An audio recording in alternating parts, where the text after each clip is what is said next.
Ramadan is here, the month that is blessed.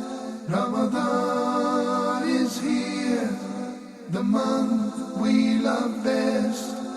The month in which the Quran was sent, a time of great blessing in which to repent. Fasting for Allah is a great Muslim deed, controlling desire and suppressing greed. Ramadan is here, increase your Iman. Ramadan Fatawa. Assalamu alaikum wa rahmatullahi wa barakatuh. Welcome to Ramadan Fatawa. I'm your host, Jamil Rashid, and I'd like to welcome back Sheikh Muhammad Salah. Assalamu alaikum, Sheikh. Alaikum assalam wa rahmatullahi wa barakatuh. Jazakallah khair, Sheikh, for being with us today. Okay, let's just remind you of our telephone numbers. As usual, the country code is 202, then it's 38555-248 and 249. Our email address, as usual, is ask@huda.tv. Okay, just two reminders. The first one, please do call us in early. We're going to have a lot of calls I manage. And the second thing is, please do turn down your television sets. If we do get interference, we may have to cut off the line there. Okay, so please do attend to those two notices. Sheikh, I've got a couple of questions which I'd like to start with. The first one is from Sister Samir from the Kingdom of Saudi Arabia, Sheikh. She asked for some dua for her child. She's 2 years old. She's ill in this Ramadan. She said, is there any particular thing I can do, any duas I can say in this month that will benefit her, Sheikh? Bismillahir Rahmanir Rahim. Alhamdulillah wa salatu wa salamu ala nabiyyihi wa mustafa. Praise be to Allah, we praise Him and we seek His help. Whomsoever Allah guides is a truly guided one, and whomsoever Allah leaves astray, no one can show him guidance. May the best peace and blessings be upon Prophet Muhammad sallallahu alayhi wa sallam. Since we are in the month of Ramadan, it is worth of mentioning here in the course of informing us about the importance of fasting and its virtues. Allah subhanahu wa ta'ala in Surah Al-Baqarah, in the middle of these verses, reveal the verse which says, وَإِذَا سَأَلَكَ عِبَادِي عَنِّي فَإِنِّي قَرِيبٌ أُجِيبُ دَعْوَةَ الدَّاعِ إِذَا دَعَانِ فَلْيَسْتَجِيبُوا لِي وَلْيُؤْمِنُوا بِي لَعَلَّهُمْ يَرْشُدُونَ. There Allah subhanahu wa ta'ala opens a wide door and asking us to invoke Him, to ask from Him, to supplicate Him, to beg Him for whatever we need, for all our needs. He says, and whenever my servants ask you, O Muhammad sallallahu alaihi wasallam, concerning me, I am indeed very near to them. So I ask the sister right now to supplicate to Allah subhanahu wa ta'ala from her heart with whatever she feels that would present her case. And of course the Prophet sallallahu alaihi wasallam taught us some beautiful supplications for the sick person and for our beloved people who are sick. He said sallallahu alaihi wasallam to say to the sick person, As'alullah al-azim, Rabb al-arsh al-azim, an yashfiyak. Meaning, I ask Allah, the Lord of the great throne, to cure you. Allahumma Rabb al-bayt, أذهب البأس اشفي أنت الشافي شفاء لا يغادر سقما. You recite that 7 times for the sick person whenever you see him or visit him, which means, O Allah, the Lord of the house, أذهب البأس, remove the pain, the suffering, the sorrow, and the disease. اشفي أنت الشافي, cure, there is no curer but you. شفاء لا يغادر سقما, cure that person, a cure that would not leave any remains of illness. Also, al-ruqyah is very effective when you recite the Quran before the dead person, or you put your right palm, on the pain place, the spot which is aching or suffering, and you recite al-mu'awwidhat. قل هو الله أحد قل أعوذ برب الناس and قل أعوذ برب الفلق and قل أعوذ برب الناس. The 3 surahs, the last 3 surahs of the Quran. And most importantly, Ayatul Kursi as well. Umar ibn Khattab, may Allah be pleased with him, used to recite Surah Al-Fatiha as a mean of ruqyah. So it is very useful as well. If you want my advice as well, the Prophet ﷺ advised us to give in a charity. Giving in a charity, especially the secret voluntary charity, is a mean of curing our ill-beloved ones. So giving in a charity, donating or tasadduq, is a very good mean to accelerate the process of healing. This is as far as the means of asking Allah subhanahu wa ta'ala to cure yourself or your beloved one who's been experiencing any illness. Furthermore, I would like to to bring to the attention of everyone. When one gets sick, diseases and illnesses are not necessarily a bad sign. No, as a matter of fact, it could be a mercy from Allah subhanahu wa ta'ala. Just last night, I happened to visit one of the brothers who used to pray Fajr regularly with us in the masjid. All of a sudden, he was diagnosed that he has malignant cancer, and it was spread in various areas in his body. It was amazing that he says to me, Sheikh, if I ever think about the disease, I would die. But I think about something else. I think about Allah's mercy. He let me live for so many years without suffering, without having any problem. At least now, right before my death, He intends to purify me. And this is exactly what the Prophet ﷺ said. Your beloved Muhammad ﷺ said, إِنَّ اللَّهَ إِذَا أَحَبَّ عَبَدًا إِبْتَلَاهُ. This is an amazing statement, that if Allah subhanahu wa ta'ala loves any of His servants, He would try him, He would test him with a calamity, with poverty, with adversity, or with a disease, so that he would be purified due to his patience.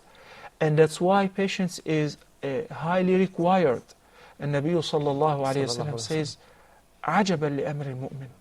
How excellent, how amazing is the condition of the true believer. If he's been touched with any prosperity, with any good and righteous thing, he is being grateful to Allah subhanahu wa ta'ala. He shows gratitude, and that is good for him. And if he's been tested with adversity, with a calamity, or with a disease, he is patient. He shows sabr and patience. And that too is good for him. And guess what? This quality of being grateful whenever something good happens to you, and patient whenever you're afflicted with any calamity, is not for anyone, but for the true believer. So the Prophet ﷺ informs us that when you get sick, whether it's a minor or a major disease, it's not because Allah hates you or Allah is angry with you, not necessarily, but it could be because Allah subhanahu wa ta'ala wants to purify you from some of your sins. The Prophet ﷺ says, مَا يُصِيبُ الْمُؤْمِنَ مِنْ هَمٍّ وَلَا نَصَبٍ وَلَا وَصَبٍ. Nothing befalls or touches the believer, whether it's a grief, worries, or death, or a calamity, or sorrow, anything that could afflict the believer. He says, sallallahu alaihi wasallam, حَتَّى الشَّوْكَ. Even a thorn or prick that penetrates your skin and it hurts you, حَتَّى الشَّوْكَ يُشَاكُهَا إِلَّا كُتِبَ لَهُ بِهَا أَجْرًا. When a thorn penetrates your skin, you suffer. There is a pain. But there is, along with the pain and along with your patience, there is a great reward. So with the flu, there is a reward. With the cancer, there is a greater reward when the servant of Allah subhanahu wa ta'ala shows patience. Well, this is yourself. What if it is one of your beloved, especially if it is a daughter, a son, a wife, or a husband? Then the person is receiving a reward, and you too, for your patience and helping the person who's sick and praying for him, you too receive a reward. So I ask everyone who's sick that you're not alone. You're not alone. The Prophet ﷺ says, on the Day of Judgment, Allah subhanahu wa ta'ala would ask one of His servants, عَبْدِي مَرِضْتُ فَلَمْ تَعُدْنِي.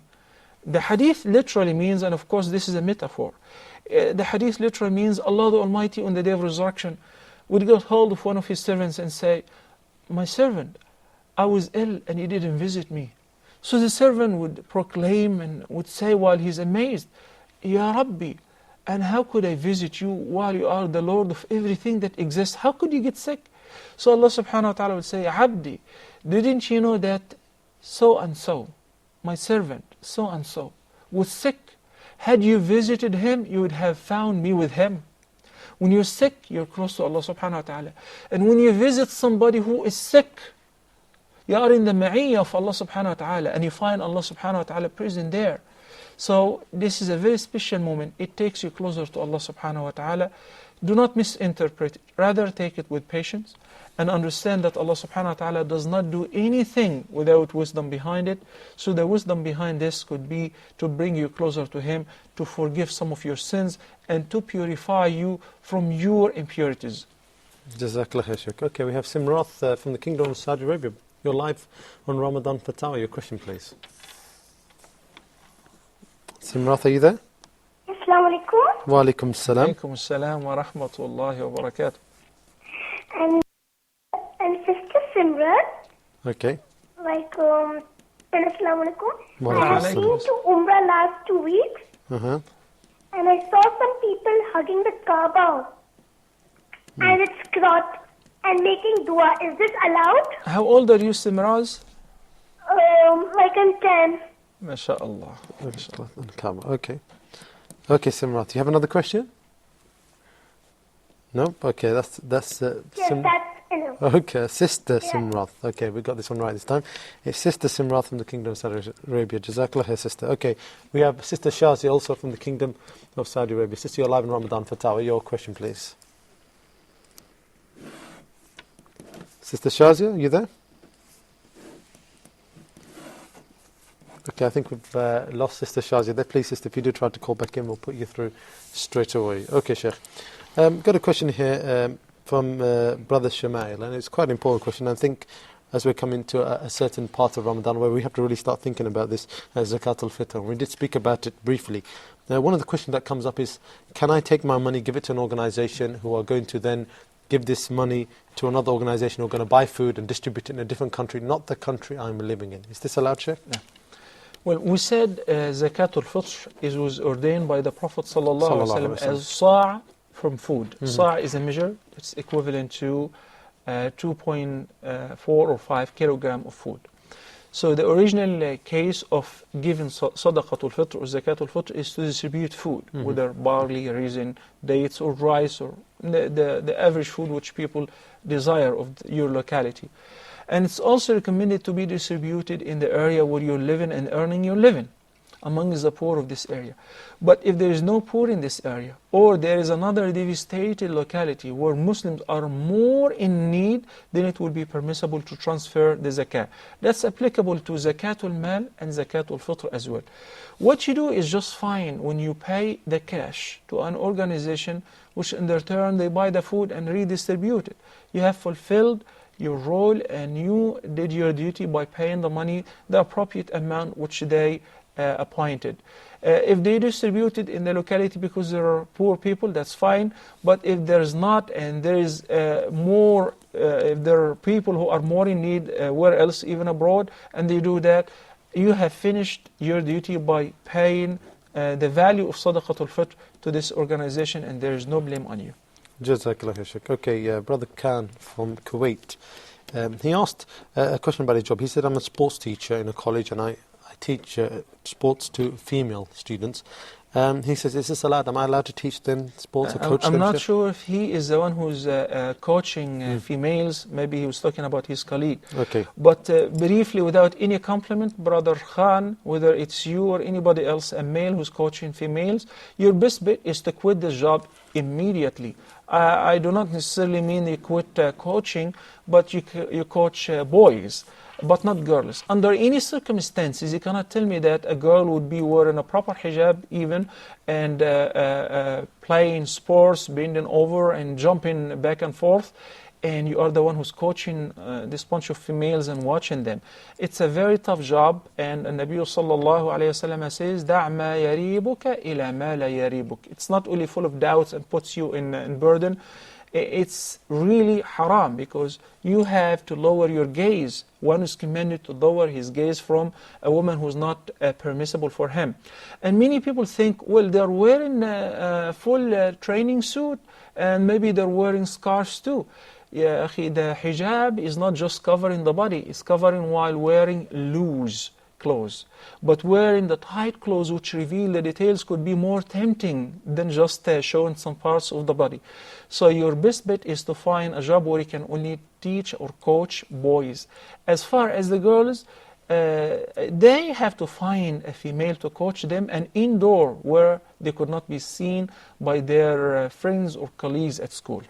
Jazakallah, Sheikh. Okay, Brother Muhammad from the Kingdom of Saudi Arabia, he asked a question and he replied about some of the things we spoke about before, and I think he may have been confused. We spoke about zakah and he said that we spoke about zakah being 2% and paying on your property, also paying on a car that you own and so forth.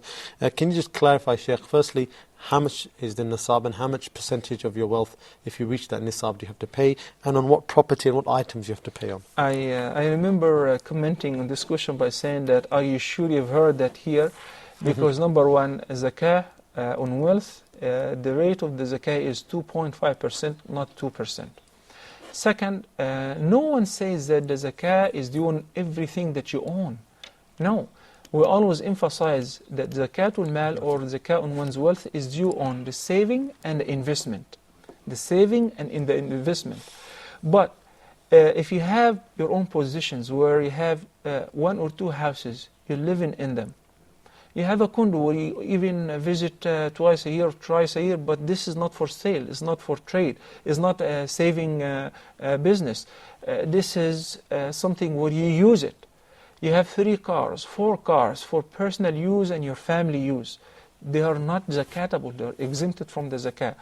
The part of your money which is zakatable is a part which is prepared for investment or is being saved even in the form of goods, properties, real estates, apartments, automobiles, as maybe 2-3 years from now I'm going to sell them for a higher price. So you're actually saving them with the intention of reselling them. So that's why it becomes zakatable. But any item that is used for personal use is not zakatable. Jazakallah Shaykh. Okay, Brother Shakil from the United Arab Emirates. Brother, you're live on Ramadan Fatawa. Your question, please, brother. Assalamu alaikum wa rahmatullahi Wa wa alaikum barakatuh. assalam wa rahmatullahi wa barakatuh. I have 3 quick questions. Okay. First one is, if someone is traveling to a different country, should he shorten his prayers for a certain number of days? Okay. The second question is it permissible for a woman to perform Hajj accompanied by her sister and brother-in-law? Is the brother-in-law considered to be her mahram in this case? طيب. My last question is, does a woman have to wear the hijab in front of her brother-in-law in the presence of her sister or parents? طيب. Okay. Jazakallah khair. Barakallah feek. Okay, that's Brother Shakil there from the United Arab Emirates. Okay, next, Brother Muhammad from the Kingdom of Saudi Arabia. Brother, you're live on Ramadan Fatawa. Your question, please. Assalamu alaikum wa rahmatullah. Wa alaikum assalam wa rahmatullahi wa barakatuh. Okay, please, I have one question. Mm-hmm. I am a medicine student, Okay. and I'm looking forward making dawah with non-Muslims. No. It's my dream in life. I wish Allah... May Allah make it easy for you. Yes. I am very busy with my study. What should I do to increase my knowledge in that field? What should I read? What should I listen? I can't go to school, you know. Okay. And thank you. Jazakallah khair, Brother Muhammad there from the Kingdom of Saudi Arabia. Very noble aim indeed, inshallah. Okay. Got another question here, Sheikh. And of course, with all of these things, okay, medical things, okay, it needs detail. So the brother's asking about using a syringe while fasting, and I think it needs some explanation from you. What can you do? What medicine can you take while you're fasting? I Sheikh? believe he was asking about drawing blood for medical exams and analysis and tests. Yes. It is permissible to draw blood whenever it's necessary, and it does not affect your fasting during the days of Ramadan. Jazakallah khair, Sheikh. Okay. Sister Layla, mashallah, from the United Arab Emirates, asked a question about learning Arabic, basically. She wants to know, if I don't understand Arabic, I'm learning at the moment and I'm reading the Quran, and I don't understand the Quran, is it still acceptable? Is it accepted by Allah, this reading of Quran, this reading of my prayers without the understanding? Well, living with a non-Arabic community and socializing with them, I have figured out that they take so many steps in learning the deen and learning Arabic. There is only one learn step that's remaining. They learn how to read, they learn how to write, they learn how to recite the Quran. And there is one step, a small barrier. Have they taken this step, they would have learned Arabic as well, which is learning the meaning of the words which you're reading. If you learn every day 10 words, which is not much, I promise by the end of the year, you will master the Arabic language. And we've tried that with many of the youth as they were memorizing the Quran, non-Arab. They say just learn the meaning of 10 Arabic words a day, along with your memorization. And learn them with their derivatives. So you know the verb, its past, its present, its future, its command, and the noun, and the plural, and the singular, and the dual. When you learn these words, 10 words a day, I promise, by the end of the year, whatever you read in the Quran will be very understood for you, maybe more than many of the Arab. Many people think that every Arabic person is aware of the meaning of the Quran, which is not true. It's required for a person to learn as the Prophet ﷺ says, إِنَّمَا الْعِلْمُ بِالتَّعَلُّمِ. And I would just throw an example. Take for instance Surah Al-Adiyat, وَالْعَادِيَاتِ ضَبْحًا وَالْمُورِيَاتِ قَدْحًا فَالْمُغِيرَاتِ صُبْحًا فَأَثَرْنَ بِهِ نَقْعًا. These are Arabic words, but make a survey and examine 10 Arabic-speaking people. How many of them know what is the meaning of وَالْعَادِيَاتِ ضَبْحًا or Al-Muriyati Qadha? It would require the person to study, to understand the meaning. So to me, to you, to any person, إِنَّمَا الْعِلْمُ بِالتَّعَلُّمِ. So I would advise you to take this step with courage, and it's very easy and accessible and affordable. But as an answer for your question, that is my prayer valid if I recite the Quran without understanding its meaning, or I pray in a jama'ah where the Imam is reciting what I don't understand, your prayer is valid. But of course, there are levels. There are levels. There is a difference between one who's reading the Quran without understanding and one who's reading the Quran and is exerting effort to understand the meaning of this ayah, of this verse, of this chapter. It makes all the difference, not only as far as the word, but as far as benefiting from whatever you're reading. You're getting closer to Allah subhanahu wa ta'ala because you know the meaning of this ayah is this. For instance, the Prophet sallallahu alayhi wasallam, while praying all night long, he was crying until he wet his beard, he wet his clothes, he wet the floor beneath him. And when Bilal came to wake him up in the morning for Fajr, he found him in this condition. He said, "Are you crying, Ya Rasulullah? Why are you?" He said, "I have revealed a verse tonight. Woe to him who reads it, who recites it, and does not ponder its meaning, does not reflect upon what it means." The verse is fallen by the end of Surah Al-Imran. إِنَّ فِي خَلْقِ السَّمَاوَاتِ وَالْأَرْضِ وَاخْتِلَافِ اللَّيْلِ وَالنَّهَارِ لَآيَاتٍ لِأُولِي الْأَلْبَابِ الذين يذكرون الله قياما وقعودا وعلى جنوبهم ويتفكرون في خلق السماوات والأرض ربنا ما خلقت هذا باطلا سبحانك فقنا عذاب النار. You notice the verse is saying that verily in the creation of the heavens and the earth, the alternation of the day and the night, there are signs for people who reflect, for those who have mind to ponder. And of course, when you think about it, right away you would say what? Subhanak. Glory be to you, praise be to you, because you reflect. But if you don't understand, you're not going to recite or make the following remark, which is Subhanaka ma khalaqta hadha batilan. Okay? So it is very important to understand that it is levels. There is difference between one who recites while understanding in the Quran but not attentive, and a person who recites with understanding, with full attention. So the degree should be notched. And Al-Jannah as well is not just a flat or one single floor, but it is levels and degrees. And that's why Allah subhanahu wa ta'ala says, وَفِي ذَلِكَ فَلْيَتَنَافَسِ الْمُتَنَافِسُونَ. It's a divine invitation for competition, to compete.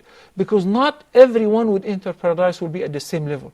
No, it's different levels. And when we enter paradise, even inshallah when we enter paradise, when we look at people who are in a higher level, we say, I wish that I worked a little harder. I could have achieved that. So instead of regretting, it's a chance for us while we're living to learn. We learn English while it was not our language. We learn French. We learn Dutch. We learn other languages which are required for us to make our living and our earning. Accordingly, to earn thawab and reward, we have to strive hard to learn how to communicate with Allah subhanahu wa ta'ala in the language which He chose to reveal the Quran with. Jazakallah Shaykh. Okay, we've got a second question from the sister. The question is quite deep in meaning, but it's something that we usually get on our shows, and I really think it needs some general clarification. She says, how do we go about following people who preach Islam to us? So many people stand up and preach Islam, they come with an opinion, and somebody comes with an opposite opinion. How do we go about going through all of these people and finding the Islam that the Prophet ﷺ gave us? An-Nabi sallallahu alayhi wa sallam, before his death, informed us whom to follow. Actually, we're not following individuals.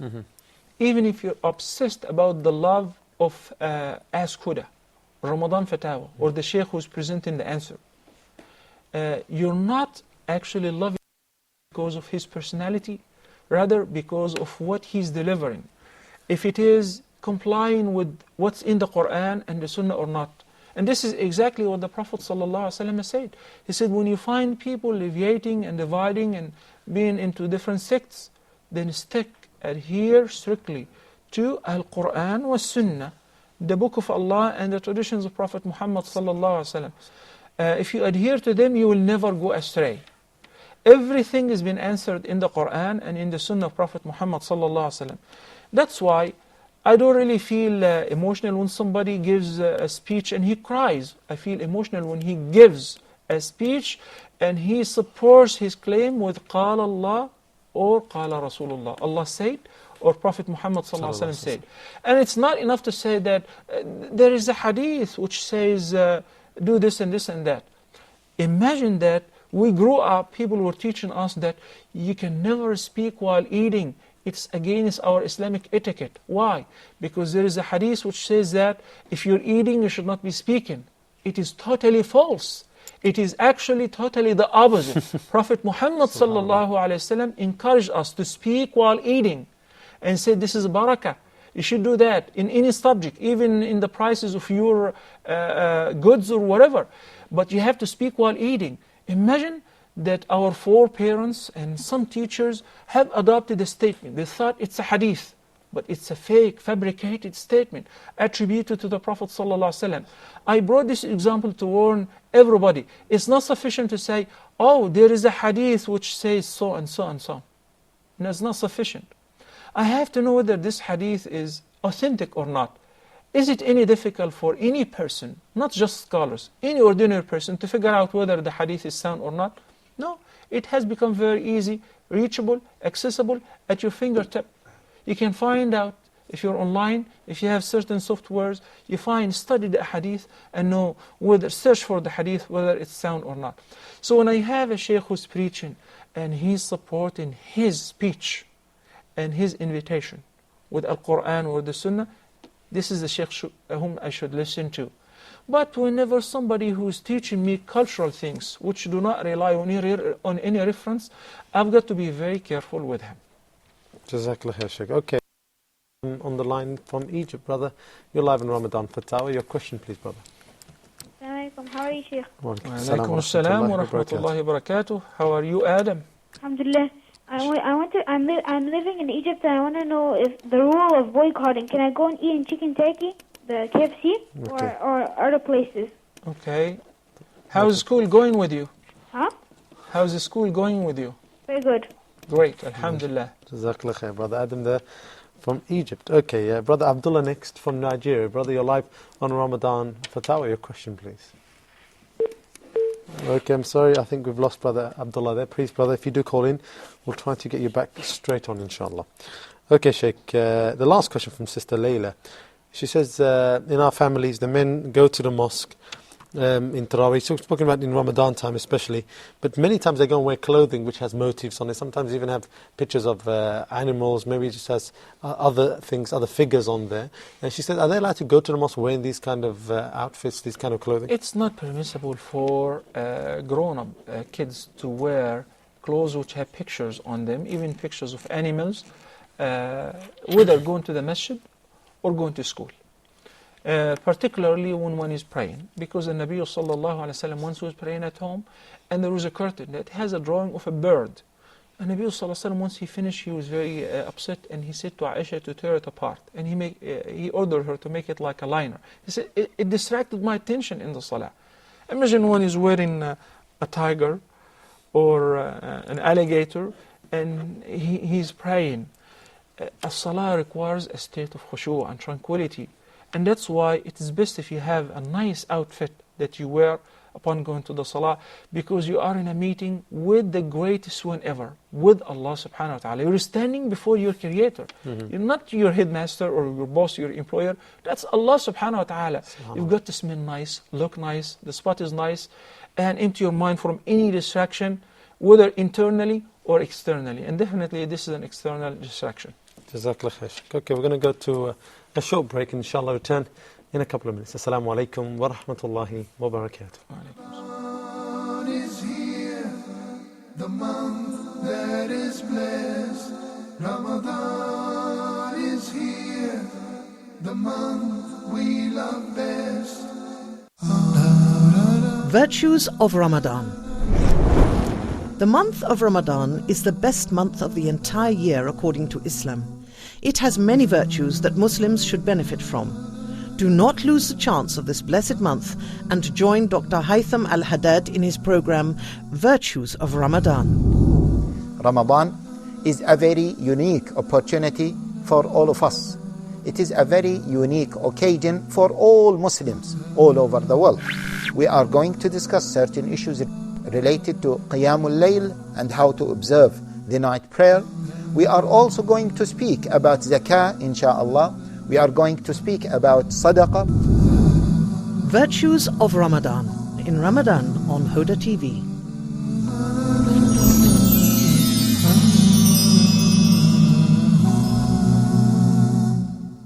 Ramadan is here, increase your iman. Ramadan is here, like the Quran. Assalamu alaikum wa rahmatullahi wa barakatuh. Welcome back to Ramadan Fatawa. Let me remind you of our telephone numbers quickly. It should come up on your screen. The country code is 202, then it's 3, then it's 8555 248 and 249. Sheikh, just before we go to our next question, just before the break, we were speaking about people taking knowledge from different people and how to go about taking this knowledge. The problem that we do find sometimes, unfortunately, the problem is that people don't understand how to go about taking this correct knowledge. Yes, something is sahih, something isn't sahih, but it always causes confrontation. What's the best method? How do we go about rectifying this, Sheikh? You know, if I would value this question, I would say it is actually the most important question was asked during this month, because it's related to not only our life and lifestyle, but securing the hereafter as well. One makes his utmost to find the proper, perfect, clever physician, so that he would not take the risk and go to a person who's a beginner or is not sure whether he would give the right prescription or not. Similarly, the most important thing in the Muslim's life is how to worship Allah subhanahu wa ta'ala and whether he's doing right or wrong. Just a couple of days ago, I was watching a program where a few scholars were discussing the issue of bank interest and riba and so on. I was shocked to hear from somebody that the bank interest, the interest which the bank charges when the bank lends somebody money is not actually riba. This is his claim. And his excuse was because people, when they borrow so that they could buy a car or enlarge their business or expand their houses and so on. So this is an investment. So the bank is lending them the money so they could invest it. And that's why the bank has a right to make a profit out of this investment as well. It's so amazing that how a shaitan could make it seem fair to a person to adopt a false idea and twist the truth, twist the fact, and present it to people, to ordinary people, to maybe ignorant people, and convince them with the batil as it is the truth.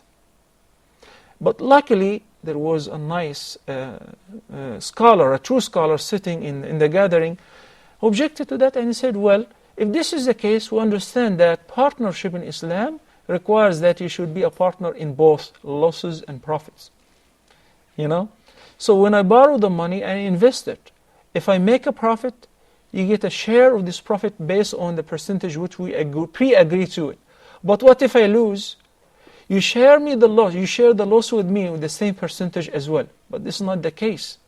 So it is very important to understand not everyone is holding a position or wearing a turban or holding a PhD degree in religion is a scholar. And Nabi sallallahu alaihi wasallam warned us that by the end of the time, we'll have people who will be ru'us juhal, ru'us and juhala, your heads. People will be paying due respect to them, but in reality, they're ignorant. They're not simply ignorant because they don't know, but ignorant because they change the truth. And that's why, once again, I confirm, and everybody should be very attentive to this statement. I would not just take anything from a person who says, well, Al-Imam al-Shafi'i said it is haram, Malik said it is makruh, and the Jumhur, the vast majority, said it's haram, but I say it is halal. Who are you to say it is halal while the vast majority of the scholars said it is haram? And look at the gap between the haram and halal. I mean, they never meet. One is haram and one is halal. Similarly, if they say that the scholars, earlier scholars, al-Jumhur, have agreed it is mandatory, then we find somebody who pops up because he's holding a position and say, oh, it is haram. It is mandatory. How is it possible to be haram? They never meet. So that's why now we're very educated. The world has become a small village. Yes, we hear scholars from here and there, but we do not take the medicine from any person simply because he is an MD. We only take the prescription from a physician who's a trustworthy physician. And similarly, the deen is more worthy to be paid attention to. I would not take the fatwa, I would not learn my religion from a person who does not appear as a person who's following the sunnah of Prophet Muhammad sallallahu alaihi wasallam. Yesterday I heard an amazing story. One of the imams in the Medina, who's from the family of Prophet Muhammad sallallahu alaihi wasallam in Ahl al-Bayt, was actually going out the masjid, and somebody met him and said, Assalamu alaikum Shaykh, I am from the family of Prophet Muhammad sallallahu alaihi wasallam. I'm a Sayyid. So the Shaykh did not pay any attention to him. He ignored him. After he said Assalamu alaikum, he ignored him. One of his disciples or students said, Shaykh, you never behave like that. Every time somebody tells you that he's from Ahlul Bayt, you actually kiss his hand. How come he didn't do this time? He said, he's a liar. He is not from Ahlul Bayt. He said, how did you know? He said, look at his mustache. It was yellowish. Look at his teeth. They were yellowish and brownish. He said, and what does it signify? He said, it signified that he is a heavy smoker. It's not possible for one who is a descendant of the Prophet ﷺ to be a smoker. Allah subhanahu wa ta'ala said in the Quran, إِنَّمَا يُرِيدُ اللَّهُ لِيُذْهِبَ عَنْكُمُ الرِّجْزَ أَهْلَ الْبَيْتِ وَيُطَهِّرَكُمْ تَطْهِيرًا. The family of Prophet Muhammad ﷺ are purified. His descendants are purified and prevented from committing these major sins. So likewise, we hear people who call and say, I'm a Sayyid. Sayyid means descendant of the family of Prophet Muhammad sallallahu alaihi wasallam. The Prophet is his great-great-grandfather. Show me a proof. Does your look show that you are a person who belongs to the Prophet sallallahu alaihi wasallam? Do you copy the Prophet sallallahu alaihi wasallam in his traits? His traits are no secret. They're known to everyone. The Prophet ﷺ used to grow a beard. The Prophet ﷺ used to trim his mustache. The Prophet ﷺ used to like the tib, not the smell of the smoke. So when I see somebody who's teaching me things and doing the opposite, then Allah subhanahu wa ta'ala says, criticizing this behavior, يَا أَيُّهَا الَّذِينَ آمَنُوا لِمَ تَقُولُونَ مَا لَا تَفْعَلُونَ كَبُرَ مَقْتًا عِنْدَ اللَّهِ أَن تَقُولُوا مَا لَا تَفْعَلُونَ. O you who believe, why you or some of you say and command and teach people what you don't actually act on? كَبُرَ مَقْتًا. It is such a great sin before Allah subhanahu wa ta'ala to say what you don't act upon it. Jazakallah khair, Shaykh. Okay. Arif from Qatar, brother, you're live on Ramadan Fatawa. Your question, please. Hello, assalamu alaikum. Wa alaikum assalam wa rahmatullahi wa barakatuh. Yeah, Sheikh, I have two questions. Okay. One is that some scholars say that working for the bank or any bank is haram because the system is based upon profit and all this. You know that? Yes, brother. Yeah. Second question is, one of I was in my job, a Western came in, and he kind of you see using like a joke. He said that. Brother, you'd really have to turn down your television set. We're getting a lot of feedback. I'm doing it. Just hold on a minute. Hold on. Yeah, sure. No, what he said was that one of the Malaysian, he is going to space now. Yes. So then he kind of joked. He said that how would he find this Mecca over there? Like he want to pray, so he need to direction. He has to point towards Mecca. Okay. So what do you think about all these two questions? Okay. Exactly. The first question actually was answered while you were on the phone.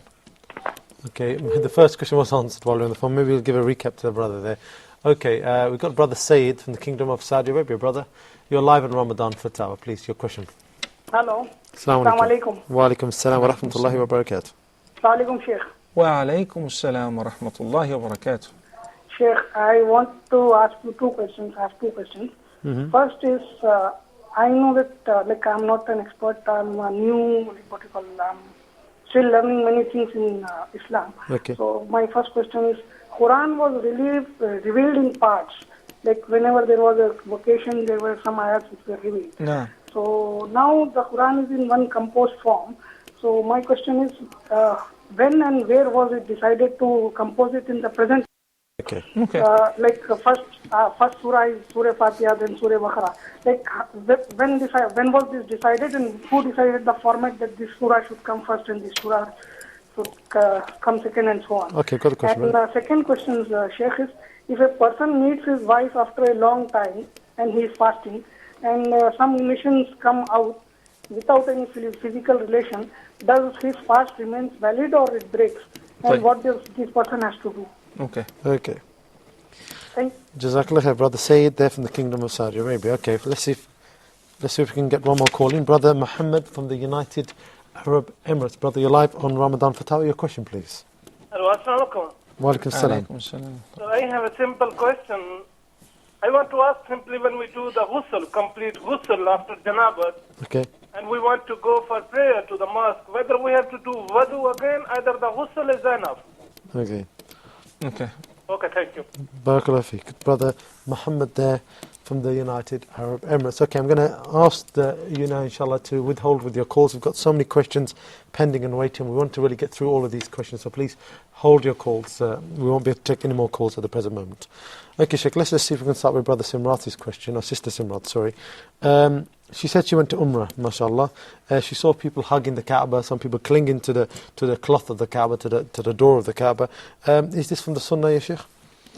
The only part which is recommended to be touched, received and kissed is the black stone.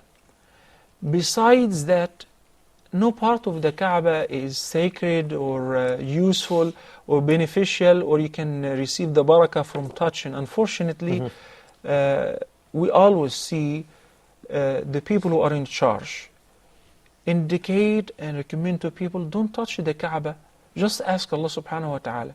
But people are eager to do that. Why? Because they go to the journey without being educated. Umar ibn al-Khattab, may Allah be pleased with him, once received the black stone, which is in one of the corners of the Kaaba, that's adjacent to Ar-Rukn al-Yamani. He received it and he said, by Allah, having I seen the Prophet ﷺ kissing you, I wouldn't have kissed you, because I know that you're just a stone. You do not benefit, nor do you bring any harm. The stone of the black stone is a stone that descended from heaven. That's its significance. And because the Nabi ﷺ kissed it, we kiss it. But when we kiss the black stone, we understand there is no shifa, no cure, no benefit from the stone itself. It's a stone. And Islam came actually to demolish idolism. So that's why I have to inform everyone that whether Maqam Ibrahim, the station of Ibrahim, or particularly the golden showcase which is surrounding Maqam Ibrahim, many people are very keen to wipe on it and wipe their ihram or their scarves or whatever on it, seeking the blessing. That's totally false. So Sister Simraz, may Allah bless you for being very, very attentive, and bless your parents. I'm very proud of you and them as well. And when you go to perform tawaf around the Kaaba, if you get to touch or kiss the black stone, that's fine, or otherwise you keep circling the Kaaba without touching anything except the adjacent corner to the black stone corner, which is Ar-Rukn al-Yamani, which is pointing towards Al-Yaman. It's also recommended to touch it by the right hand, not to kiss it. Okay, Jazakallah. We've got a couple of questions from Brother Shakil. The first one was, if I travel to another country, can I shorten my prayers? If you travel the travel distance, or what's known customly as travel or a journey, you're allowed to shorten your prayer. The vast majority of the scholars set a distance, which is 83 or 84 kilometers, or what's equivalent to that. Others said, well, what's known amongst people as a journey or a travel or safar is safar, even if it is lesser than this distance. As far as the time frame, the vast majority of the scholars said that if a person intends to stay for more than 4 days, 4 days and up, then he should pray regularly. But if it is only 4 days or less, then in this case you're allowed to shorten your prayer and combine 2 prayers at the time of one. Dhuhr and Asr at the time of either one of them, Maghrib and Isha at the time of either one of them, as long as you're traveling. And by that you find that Allah subhanahu wa ta'ala gave us an ease. يُرِيدُ اللَّهُ بِكُمُ الْيُسْرَ وَلَا يُرِيدُ بِكُمُ الْعُسْرَ. So if you're traveling, your actual prayers will be only 3 times a day. Fajr, and once at noon or afternoon where you pray Dhuhr and Asr, and once in the evening where you pray Maghrib and Isha together. Jazakallah khair, Shaykh. Okay, the second question, is it permissible for a sister to Hajj with her sister and her brother-in-law? And with that, Shaykh, the second question, which I'm going to add together. Second and third question, which are related to the brother-in-law. Yes. The brother-in-law is not a mahram. The brother-in-law is like brother Jamil, is like myself to the sister. We're completely strangers. I mean, if you get to meet us, you'll put your hijab on before us. Similarly, before your brother-in-law. Your brother-in-law is considered as a temporary mahram in what sense? As long as you're married to his brother, you're haram for him. But it doesn't mean that you're permanently haram for him. Many people, after the husband, God forbid, dies, or in a case of divorce, his brother marries his brother's divorced wife. That happens because it is lawful. So it is not one of the permanent maharim. And that's why you should treat him exactly as any person who's not your mahram. And Nabi sallallahu alayhi wasallam was asked, Ya Rasulullah, the in-laws, they go and come and أرأيت الحم. So the Prophet sallallahu alayhi wasallam says, Al-hamu al-maut. He warned us severely against belittling the relationship of al-ham, the brother-in-law, and thinking that to the point, I said, some people, the brother-in-law is living in the same apartment, and the brother or the husband leaves to work and he's staying at home. In Islam, this is haram. You cannot be at home alone with your brother-in-law without a male mahram. You cannot shake hands with them, you cannot hug him, you cannot take your hijab off before him, because he is totally stranger when it comes to the mahramiyya to you. Jazakallah khair, Shaykh. Okay, we're running short of time. I'm going to skip some of the questions and return to them. But Brother Muhammad from the United Arab Emirates asked a question about ghusl, Shaykh, and maybe you can answer that with Brother Said's question as well. When you're in a state of janaba, junub, and you want to get out of this, you make a ghusl. Firstly, he's asking, do you have to make a wudu also after the ghusl? And the sunan of ghusl is you begin by washing your hands, then your private part, then you make wudu. This wudu is valid. So when you make ghusl and you wash every body part of your body, that ghusl is sufficient for both the ghusl and the wudu.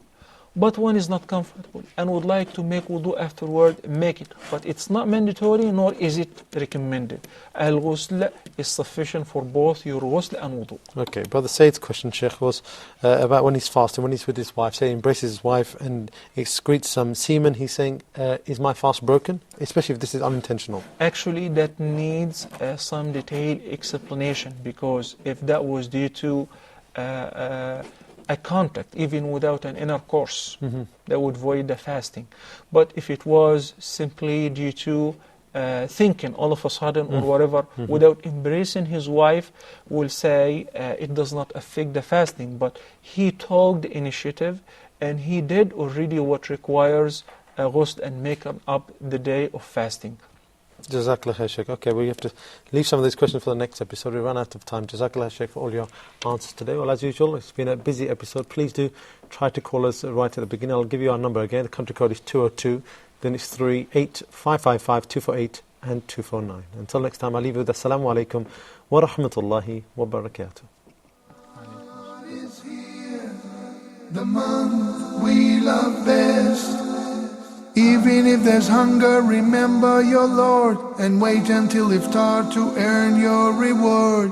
Fasting is one of the gifts of Allah. given to believers to increase taqwa. Ramadan is here, increase your iman. Ramadan is here, recite the Quran. We pray to Allah to put right our hearts, ask for forgiveness and make a new start. Raising our hands we ask for His rahmah. Hear us our Lord and grant us Jannah. Ramadan is here, the month that is blessed. Ramadan is here, the month we love best. Ramadan Fatawa.